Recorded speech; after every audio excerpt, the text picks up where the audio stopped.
Serein, où êtes-vous né? Eh bien, Paris 20e. Que faisaient vos parents?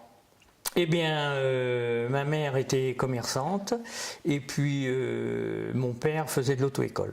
Quand Paris 20e, c'est quartier... Ah, on va pas dire que c'est le quartier chic, hein, c'est le quartier nord-est de Paris. C'est à la hauteur. Comment vous venez au vélo? Ben, parce que... alors mon père n'a jamais fait de vélo, n'a jamais été sportif, mais il aimait le vélo parce qu'à cette époque, il y avait très souvent le dimanche, il y avait beaucoup de courses au Veldiv. Moi étant parisien, on prenait le métro, on allait au Veldiv, puis mon père ça lui plaisait bien. Alors, on allait les courses, voir les courses de Veldiv, les 6 jours et tout. C'était un peu... c'était classique. Alors quelles étaient vos idoles à cette époque-là dans le vélo? Ah il y avait, à l'époque je me rappelle, il y avait Schulte Peters, il y avait Carrara, il y avait... Mais j'étais tout gamin moi, j'avais 11 ans, 12 ans, hein. J'étais gamin. Hein. Alors un jour vous décidez de prendre une licence? Ben moi j'ai toujours fait du sport, hein. J'ai commencé par l'athlétisme à l'école, ensuite j'ai fait du handball quand même à un certain bon niveau toujours à l'école, et puis après du foot, et puis mais j'avais toujours en tête de faire du vélo, mais à notre époque le vélo les minimes n'existaient pas, c'était cadet, c'est-à-dire cadet 15 ans, on ne pouvait pas en faire avant. Donc j'ai attendu mes 15 ans pour faire du vélo. Alors mon père, comme il disait à maman, écoute, il fait du vélo comme il a fait du foot à un moment donné. Et puis alors j'ai eu le bonheur à cette époque, à l'école d'apprentissage, enfin un peu après, avoir un copain qui lui faisait du vélo, mais qui avait un an de plus que moi. Et on se déplaçait, on prenait le train, on allait. Et puis, je revenais avec un bouquet, alors, mes parents, c'était bien, mais ils sont pendant 2-3 ans, ils ne sont pas pris vraiment au jeu, c'est après, plus tard. Pourquoi? Vous partiez faire les courses en train? Ah oui, dans la banlieue, vous savez, à Compiègne ou à Chantilly, il fallait bien... Mais alors, comment vous entraîniez? Parce que dans le 20e arrondissement, c'est pas évident. Du côté dans l'est à l'est de Paris, Chennevières, tout ça, Joinville, tout ça, oui. Alors la première licence, vous la prenez où? À la CBB. Parce que, alors pourquoi la CBB? C'est tout bête. Mon père avait connu quelqu'un qui était de Boulogne et puis que c'était le plus grand. À l'époque, c'était le plus grand club de vélo, quoi. Local, quoi. Local, hein, parce qu'il y avait des petits clubs à Paris, il y en avait plein. Hein. Il y avait le VC12, il y avait la Pédale Charentonnaise, il y avait même des bons clubs. Hein. Mais je suis parti là et puis j'y suis resté. Et alors la première licence, c'est en quelle année? 56. 15 ans, j'avais 15 ans. D'accord. Donc 56. Cadet, cadet, première année. Et vous vous rappelez de votre... Et alors, cadet, première année, il y avait 2 garçons qui dominaient, toute l'année. Ils s'appelaient Loris Matuisi et Marc Arigny. Mais Marc Arigny, il faisait plus souvent deuxième que premier. L'autre, sauf accident, il faisait premier. Donc c'était pratiquement inaccessible. Donc c'est pour ça que la première année, j'ai pas gagné de course. Il a fallu que j'attende la deuxième année. Et alors vous vous rappelez donc de la première victoire? Première victoire, c'était donc cadet. Vaguement, oui. Mais ça n'a pas été. C'était plus tard que j'ai plus de souvenirs plus forts. Oui, voilà, parce que vous faites toute la carrière amateur à la CBB. Alors justement, plusieurs victoires, parce qu'en passe professionnel, c'est qu'on a plusieurs victoires. Ouais. Quelle est celle au pluriel qui vous ont marqué dans les victoires amateurs? Mais c'est-à-dire que c'est très bizarre. J'avais un challenge tous les ans. Donc première année chez les cadets, c'était impossible. Ou alors les deux, il fallait qu'ils tombent. Mais je me disais que si je ne gagnais pas une course, à la fin de l'année, je faisais plus de vélo. Et ça a toujours été comme ça. C'est fou ça. Ça a été comme ça jusqu'à temps que je passe pro. Donc, deuxième année cadet, donc j'ai gagné des courses, 6 ou 7, je ne sais plus. Ensuite, je suis passé donc junior, mais à l'époque, ça s'appelait pas junior, ça s'appelait 4e catégorie, c'est-à-dire débutant, 4e catégorie. Donc, il fallait gagner une course pour passer en 3e et 3 courses pour passer en 2e, etc. Et puis il y a le premier Panalope, ça existait déjà à l'époque. Alors ça c'est le premier Panalope. Le premier Panalope donc, on est en 56, 57, en 58, donc c'est en 58. Oui, donc le premier Panalope je l'ai fait à Rouen. J'ai été rejoint à la Flamme Rouge et je fais 4e. La plus mauvaise place. La plus mauvaise place, au pied du podium. C'est déjà pas mal. Voilà. Alors après la carrière amateur, bien sûr, il y a le passage chez les professionnels. Comment se passe ce passage chez les pros? Ben, d'abord, alors, entre-temps, il s'est quand même passé par plein de choses. Donc, ma plus belle saison amateur, ça a été en 1960. Il faut savoir que fin 60, c'est-à-dire novembre 60, je pars à l'armée, parce qu'à l'époque, c'était 2 ans d'armée. Donc j'avais même devancé l'appel parce que je savais que j'étais sûr que j'allais au bataillon de Joinville. Donc je suis parti en novembre, au lieu de partir, parce que je suis du mois de mars, donc j'aurais dû partir en pleine saison. Donc là, je pars en novembre, direction via l'Algérie, d'entrée de jeu, parce que là on n'avait pas le choix. Hein. Algérie, Marseille, Alger, et 6 mois d'Algérie, et on revenait faire la saison. C'était l'avantage du bataillon de Joinville.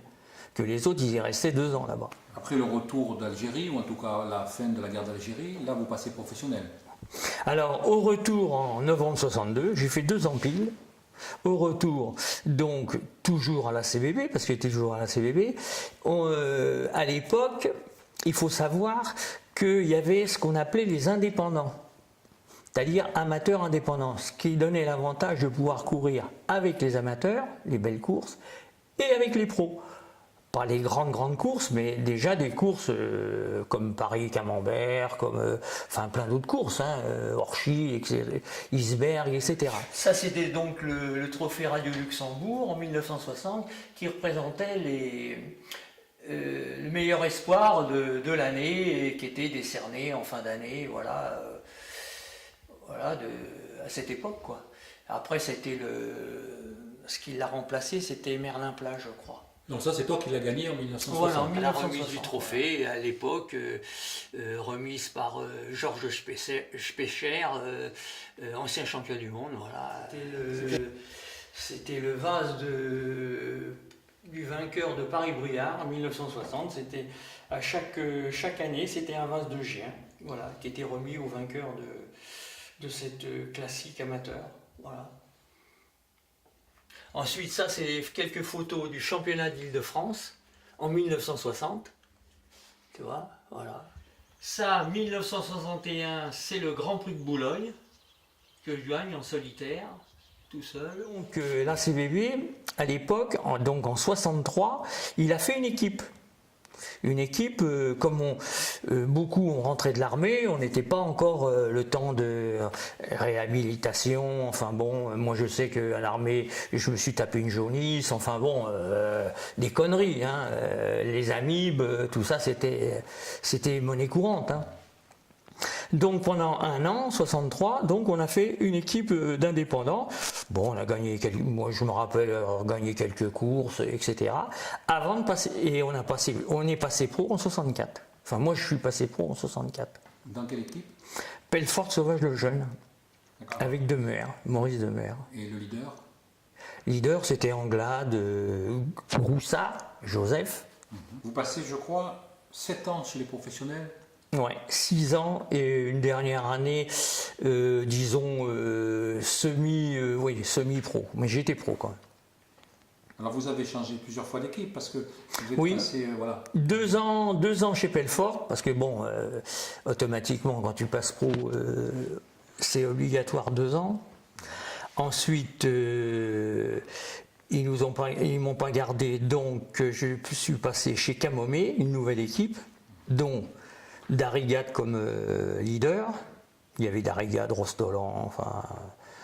Et puis, ça c'était 66-67 chez Camomé. Chez Camomé, critérium de Puteaux. C'était un critérium qui se faisait en nocturne, en semi-nocturne. Alors ça, c'est une prise dans le cirque, enfin pas le circuit, le championnat de France en 68 à Aubenas. Tout à l'heure, j'avais perdu le mot, c'est en Ardèche, Aubenas. Et cette année-là, c'est Lucien Aymar qui est champion de France. Ça, c'est la même photo, c'est une autre photo, pareil, au championnat de France, Aubenas. Celle-ci, Paris-Luxembourg, 3e étape, où je fais donc 10e de cette étape. C'est moi qui ai lancé l'échappée. Pour une raison, c'est une anecdote, parce que la veille j'avais tellement pris un coup de fringale que j'avais dit au mécano, c'était la dernière étape, j'ai dit tu changes pas les braquets, tu changes rien, de toute façon je fais 100 bornes et j'arrête. Mais manque de change, je suis dans la bonne échappée et pas question d'arrêter. Georges Roussard, Daniel Labrouille, celui qui est caché c'est Boll qui est l'allemand. Le Mercier, c'est Samus Elliott, moi-même, Anatole Novak. Voilà. Donc j'ai fini 10e, parce que dans le final, il y avait des bosses, tu sais, dans le Luxembourg, il y a des bosses pentues. Hein. Donc je me suis fait sortir dans l'avant-dernière bosse et je fais 10e. Donc là, c'est pareil, Paris-Luxembourg. Et ensuite 68, 69 chez Mercier. Comment dirais-je ? En 70, je vais t'expliquer pourquoi je continue à courir la dernière année pro, parce que je voulais la place de mécanicien, mais elle n'était pas libre à l'époque en 69, fin 69. Donc j'ai continué à courir, parce qu'il faut savoir qu'à notre époque, des critériums, il y en avait tous les jours des critériums. Donc on pouvait gagner notre vie comme ça, sans faire des courses. C'est plus comme maintenant, il n'y a plus de critérium maintenant, à part 4-5 critériums, point barre. Bon, donc j'ai continué à courir en 70 pour cette raison, parce que je savais que chez Mercier, je prenais la place. D'ailleurs, j'ai fait ma dernière course à Bastia, j'étais déjà mécanicien. Parce que la course à Bastia s'est fait au mois d'octobre, je crois, si mes souvenirs sont bons, et j'étais embauché en septembre ou je ne sais plus quoi. Alors est-ce que le fait d'être mécanicien, c'était une façon de réaliser un petit peu son rêve de faire le Tour de France ? Non, c'était surtout parce que je restais dans le milieu.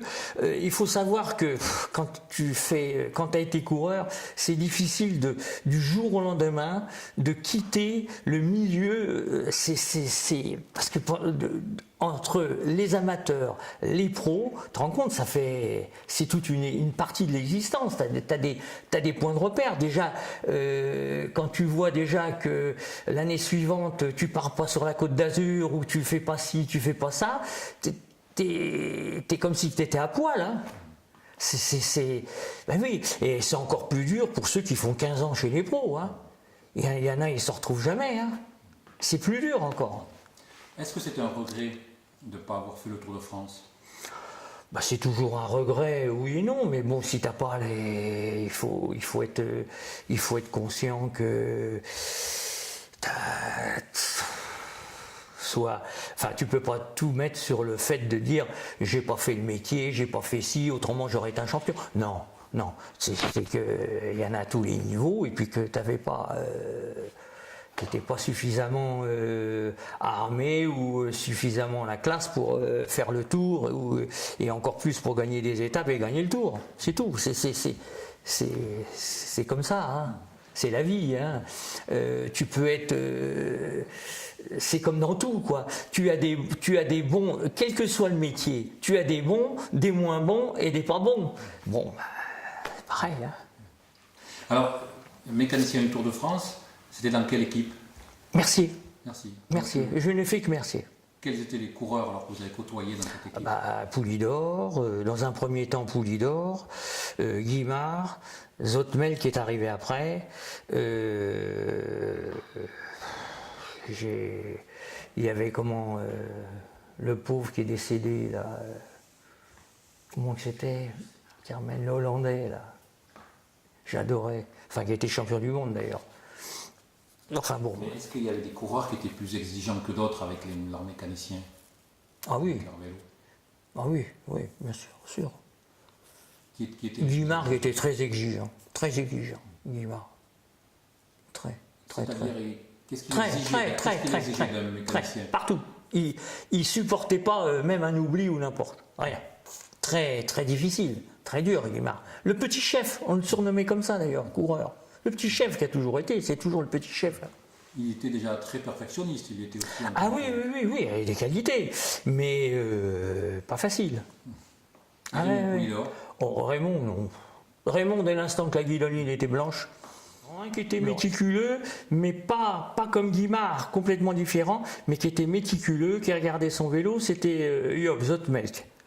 Mais toujours très correct, gentil, jamais... tandis que Guimard, c'était limite des fois. Et alors, comment se passe la journée d'un mécanicien à cette époque-là sur le Tour de France? Ça n'a plus rien à voir avec maintenant. Hein. Ça peut rien. Déjà, il faut savoir une chose, que pour le Tour de France, on n'était que 3. Par équipe? Par équipe. Donc, ça limite. Hein, maintenant, ils sont 5 ou 6. Hein. Donc, et moi, j'ai vu faire mon premier Tour d'Espagne à 2. Hein, à 2. Et le deuxième mécano, il conduisait le véhicule, hein, la deuxième voiture. Hein. Mais il est arrivé des problèmes parce que les mecs s'endormaient et que c'est pour ça qu'après, dans le Tour, ils exigeaient qu'il y ait un chauffeur. Parce que la journée commence à quelle heure pour le mécano? 6 heures, ça dépendait de si on était en avance ou en retard, mais enfin en principe 6 heures, 6h30 le matin, parce qu'il n'y avait pas les gonfleurs, tout ça, hein, c'est tout à la main, à la pompe. Hein. Et le soir, vous regardiez tous les vélos? Tous les vélos. Donc la journée s'est terminée à quelle heure? Normalement, les vélos, tous étaient prêts. Il y avait juste à les gonfler le matin et les mettre sur les voitures. Ça veut dire que vous terminiez à quelle heure le soir? Oh, le soir des étapes de montagne, tard, hein. 22h, des trucs comme ça, parce qu'il fallait changer les braquets, il fallait tout changer. C'était pas simple comme maintenant. Maintenant, ça n'a plus rien à voir. Ça n'a plus rien à voir. Un exemple, il y a 10, on en est à 11 vitesses actuellement. Bon, avec 11 vitesses, on peut tout faire. C'est-à-dire qu'on met 11-25 chez les pros ou 11-26 et puis on fait toutes les étapes. Mais à notre époque, il y avait 5 vitesses. 6 après, 7 en dernier. Donc il fallait changer les braquets pratiquement tous les jours. Et les directeurs sportifs venaient voir les vélos? Non, on regardait de temps en temps, un coup d'œil, non. C'était donc moi j'étais au service course. Moi j'étais le seul mécanicien en réalité. C'était moi qui gérais tout. Voilà. Et dans les courses, en fonction des courses, on prenait en extra 1 ou 2 mécanos. Et ça ils faisaient pas partie de.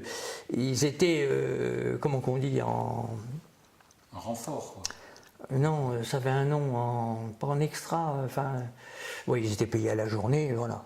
Mais eux, c'était pas leur problème, c'est moi qui gérais tout, c'est moi qui préparais le camion, c'est moi qui faisais tout. Et alors après avoir été mécano sur le Tour de France, ou en même temps, je ne sais pas, vous vous installez à votre compte mécanicien à Bergerac? C'est-à-dire que ça s'est pas fait comme ça. Donc, 71, 72, 73, 74, 75, je suis au service course, à Paris, chez Mercier. En 76, je demande à M. Mercier de passer au commercial, parce qu'il y avait des problèmes familiaux, etc.